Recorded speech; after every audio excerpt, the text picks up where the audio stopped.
Lungsod ng Danao, lubos ang pasasalamat sa Pro-8 sa matagumpay na operasyon at patuloy na suporta sa seguridad ng komunidad.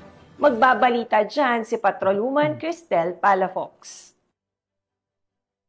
Ng pinsalang idinulot ng bagyong Tino at Uwan sa Cebu, ang Police Regional Office 8 sa pangangasiwa ni Police Brigadier General Jason L. Capoy, Regional Director, ay hindi nag-atubiling naghatid ng tulong sa pamamagitan ng relief operations at PNP Pro-8 free Wi-Fi sa mga residente na apektado ng bagyo sa naturang lugar. Ang lungsod ng Danao sa pamumuno ni Honorable Mayor Ramon Dorano III ay lubos na nagpapasalamat sa kabayanihang hatid ng Pro-8 sa gitna ng unos na dinanas ng lungsod. Gusto ko lang magpasalamat sa inyo sa inyong laking tulong since noong November 4. Pasalamat ko rin sa inyong RD, si General Jason Capoy.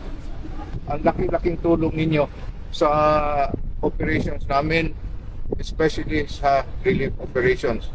Pati din sa mga commanding officers ninyo. Sa kabila ng mga pagsubok na nararanasan sa ating bansa, ang Police Regional Office 8 ay nananatiling matatag at tapat sa sinumpahang tungkulin na maghatid ng serbisyong pampubliko. Patunay ng kanilang walang sawang dedikasyon sa serbisyong may malasakit sa anumang dako ng bansa. Salamat sa inyong tulong. Maraming salamat sa inyong tulong. Salamat. Mula dito sa Eastern Visayas, ako ang inyong PNN correspondent, Patrolwoman Palafox, alagad ng batas, tagataguyod ng balitang pulis.